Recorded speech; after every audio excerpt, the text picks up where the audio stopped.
Dolphin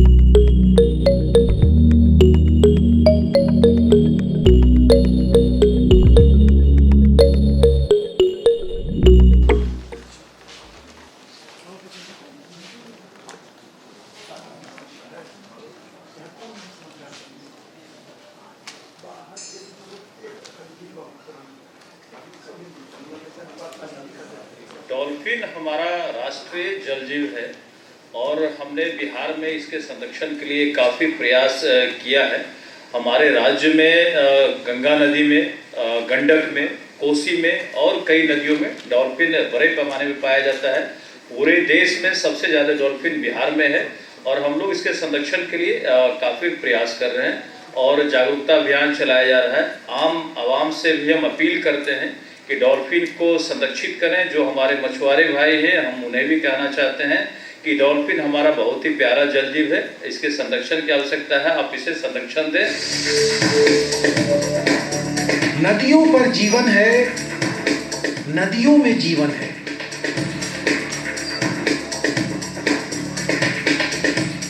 Kosi वो नहीं जिसे लोग समझाने की कोशिश करते हैं।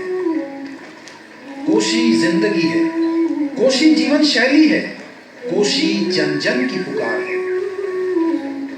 हिमालय की लगभग 7000 मीटर ऊंची पर्वत श्रृंखलाओं से निकलकर कोसी नदी अपनी अविरल यात्रा शुरू करती है। कोसी ने बिहार के प्लेन्स में बहुत बड़ा फैन बनाया है, जो दुनिया का लार्जेस्ट एक्टिव फैन कहलाता है। जो जियोमॉर्फोलॉजी और इकोलॉजी की जो लिंकेज है, उसको बहुत ज़रूरी है समझना। और चूँकि ये कोसी बहुत यूनिक इकोसिस्टम है और इसकी जो बायोडाइवर्सिटी है उसको सस्टेन करने के लिए सारे जो फ्यूचर में हम किस तरह से नदी को मैनेज करेंगे, उनको इस लिंकेज को समझना बहुत ज़रूरी है। नेपाल में इसे सप्तकोशी के नाम से जानते हैं। आगे बढ़ते हुए यह सप्तकोशी महाकोशी या कोसी हो जाती है। बिहार में भीमनगर के रास्ते कोसी नदी भारत में प्रवेश करती है।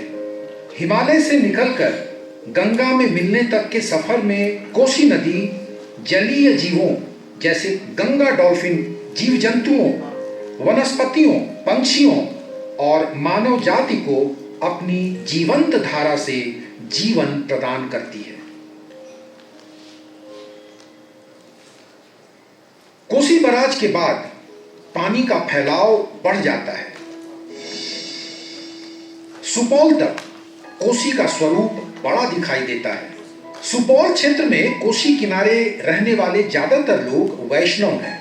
इलाके में मछली का शिकार न के बराबर होता है, इसलिए यहाँ मछलियों की तादाद अच्छी खासी है। यहाँ वैष्णव लोग बहुत ज्यादा, मछुआरा बहुत कम है, मछुआरा नहीं के बराबर। यहाँ कई प्रजाति के पक्षी दिखते हैं। शीतकालीन प्रवासी पंछियों का बसेरा भी होता है। पेड़ों पर कई घोंसले भी दिख जाते हैं। पतली धाराओं में मिलने वाली मछलियों के कारण पक्षियों की आवक कुछ ज्यादा ही रहती है। इसमें मछलियों की कई प्रजातियों के साथ साथ कई प्रजातियों का कछुआ भी पाया जाता है। जैसे जैसे कोसी सहरसा जिले में दक्षिण की ओर प्रवाहित होती है, कोसी की चौड़ाई कम हो जाती है, इसकी प्रवाह थोड़ी स्थिर हो जाती है। कोसी के जलीय जीवों में विभिन्न प्रजातियों की मछलियां और कछुआ प्रमुखता से हैं, लेकिन सबसे प्रमुख है डॉल्फिन। कोसी के जलीय जीवों में डॉल्फिन के प्रति लोगों में अपार प्रेम और श्रद्धा है।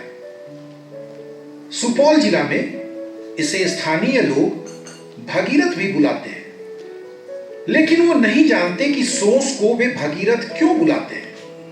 हिंदू धर्म की मान्यता के अनुसार यह गंगा पुत्र है और इसे गंगा का वाहन भी माना जाता है। शायद इसीलिए इसे भगीरथ कहा जाता है। पुरानी कहावत के अनुसार कि जो गंगा जो धरती पर आया वो कौन लाए, भगीरथी गंगा है क्या है, तो वही अपना जो है एक रूप में जो है उसमें रहते हैं। जो धर्म से जुड़ा हुआ है उसको हम लोग जो है ना न मारने देते हैं न मारते हैं। कोसी के सहान सहान छी, वो भादो महीना रहे छे, आइयो कल छे, वो છે શું કરી રહી છે ઉગાલા ટુવા कोसी में पाई जाने वाली स्तनधारी डॉल्फिन की अच्छी खासी संख्या है। यह भारत की नदियों में पाई जाने वाली एकमात्र स्तनधारी जीव है, इसलिए इसे सांस लेने के लिए कम ही अंतराल में समय समय पर पानी के भीतर से निकलकर ऊपर सतह पर आना होता है। इनको सांस लेने के लिए हमेशा ऊपर आना पड़ता है और आप देखेंगे ये हमारे ही तरह जो है सो ये स्तनपायी प्राणी है, मैमल्स है। ये मछली की तरह दिखता है लेकिन मछली नहीं है। लंबी थुथुनों से सांस लेने के दौरान दूर दूर तक सू सू की आवाज सुनाई देती है। स्थानीय लोग शायद इसी कारण डॉल्फिन को सोंस भी बुलाते हैं। कोसी नदी में मछलियों की भरमार की वजह ही है कि यहाँ छिछले पानी से लेकर गहरे पानी तक में डॉल्फिन शिकार करती देखी जा सकती है। कोसी के तट पर रहने वाले लोगों के बीच डॉल्फिन यानी सोंस के बारे में जानकारी बहुत ही कम है। उनके बीच बहुत सारी भ्रांतियां हैं। उन्हें सोंस के जीवन चक्र की कोई खास जानकारी नहीं है। उसका रहने सहने का स्थिति क्या है, इसके संबंध में जानकारी मिल सकता हूँ। आँख है उसको, आँख नहीं दे तो देखता है कैसे, मछली को कैसे देखता पानी में, वो भाग रहा तो उसको पीछे पड़ेगी। आँख है। बहुत कम लोगों को पता है कि डॉल्फिन देख नहीं सकती। यह इकोलोकेशन यानी प्रतिध्वनि निर्धारण और सूंघने की अपार क्षमताओं से अपना शिकार और भोजन तलाशती है।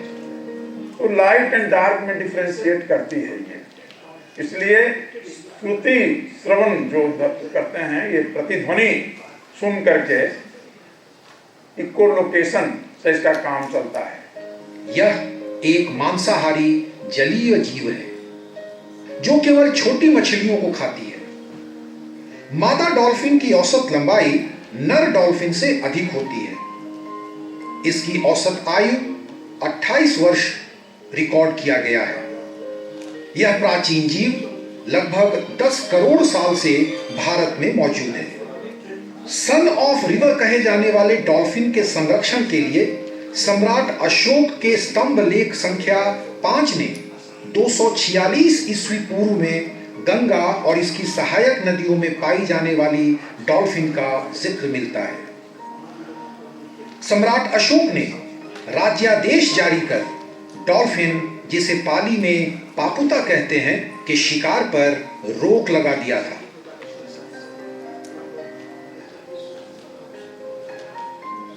केंद्र सरकार ने 5 अक्टूबर 2009 को गंगा डॉल्फिन को भारत का राष्ट्रीय जलीय जीव घोषित किया है।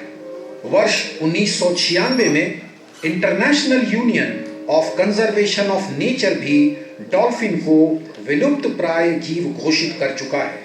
कोसी के पूर्वी और पश्चिमी बांध के बीच जलधाराओं पर डॉल्फिन उन्मुक्त विचरण करती दिख जाती है।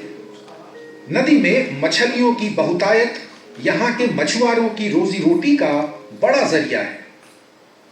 पंछियों के कलरव, नील गायों के खिलगंडापन नदी को उसके अभिशाप से मानो मुक्त करने पर आतुर दिखती है। गंगा की सहायक नदियों में महानंदा का नाम भी आता है। यह नदी पश्चिम बंगाल में गंगा के बाएं तट पर मिलने वाली अंतिम सहायक नदी है। पूर्णिया प्रमंडल के बायसी, अमौर, किशनगंज से गुजरने वाली इस नदी में भी डॉल्फिन की उपलब्धता देखी गई है। सन 1998 में पहली बार प्रोफेसर आर.के. सिन्हा के नेतृत्व में मैं अररिया के पास जो परमार नदी है उसका सर्वे किया था और उस नदी में भी हमने डॉल्फिन देखा था। 2013 के सर्वे में सिर्फ परमार नदी में 35 गांगेय डॉल्फिन मिले थे।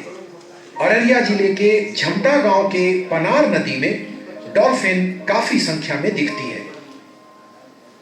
अररिया में पनार नदी के आसपास के ग्रामीण और मछुआरे इसे शुभ मानते हैं। हम लोग जो ऊपर में जाल झाँपते हैं सर, जैसे ऊपर में जाल झाँपे तो उधर से खुदरा मछली भागा, तो भागा तो उसको सोचा जाता है खाने के लिए, तो हम लोग भी रुक जाते हैं, वो खा कर निकल गया, फिर हम लोग वापस देते हैं। जैसे हम लोग देवता मानते हैं, हम लोग को देवता हुआ उन्हें कैसे उसको शिकार करेंगे। अररिया के डॉल्फिन प्रेमी और इसके संरक्षक श्री सुदन सहाय की माने तो पिछले 5 वर्षों में महानंदा नदी की सभी सहायक नदियों में सोस की संख्या में वृद्धि हुई है कि दूसरे जगह डॉल्फिन की संख्या घट रही है और मेरे यहाँ 11 से आज 38, 39, 40 की संख्या में है। कोसी महानंदा नदी बेसिन की नदियों के जलीय जीवों में कई तरह के कछुए भी दिख जाते हैं। ये कछुए कोसी के कटाव से कटे किनारों पर भोजन की तलाश और धूप सेकने आते हैं। ज्यादातर तो छोटे मोटे होते हैं, लेकिन कुछ बड़े कछुए भी दिखते हैं। कोसी के सुनसान किनारा कछुओं के लिए प्रजनन के बाद अंडा देने के लिए सबसे अच्छी जगह होता है। बालू को गड्ढा कर कछुए अंडे देते हैं और फिर वापस पानी में लौट जाते हैं।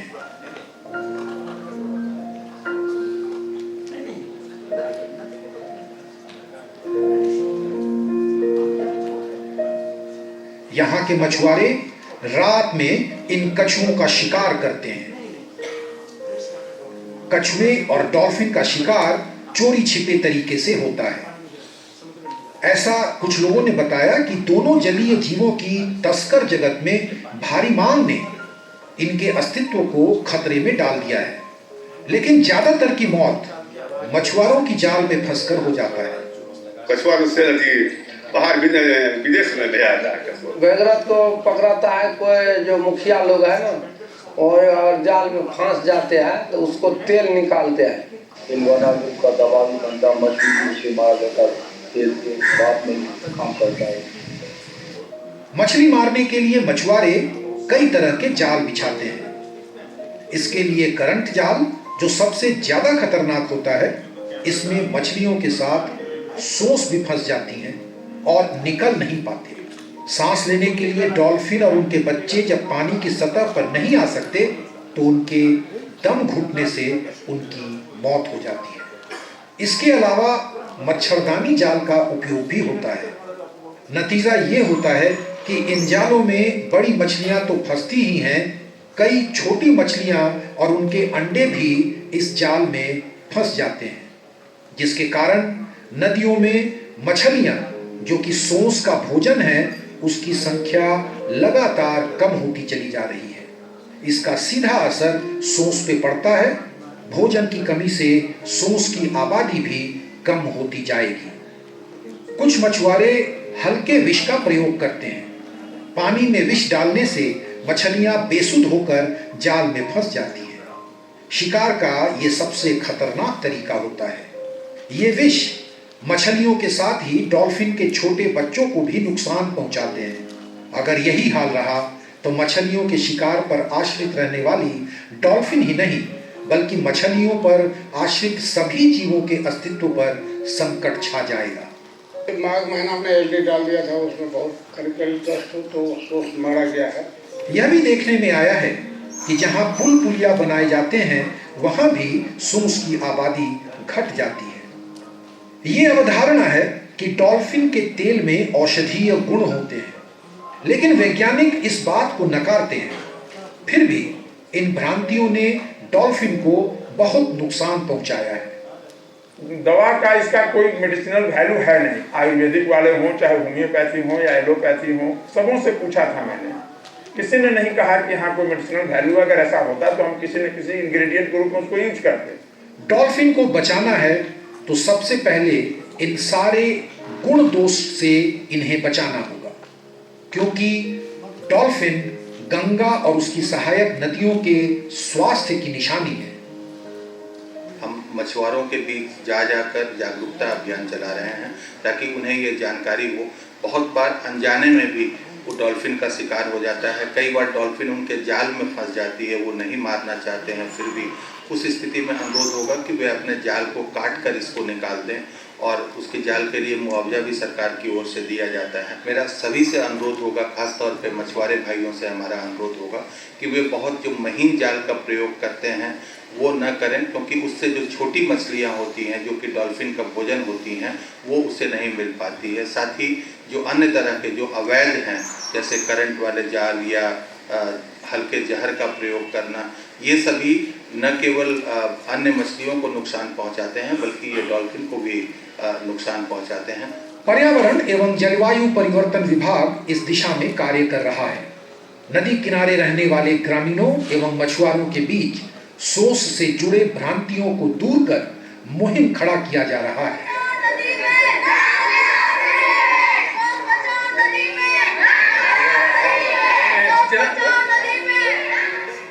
इस मुहिम से मछुआरे और स्थानीय कार्यकर्ता जुड़े हैं।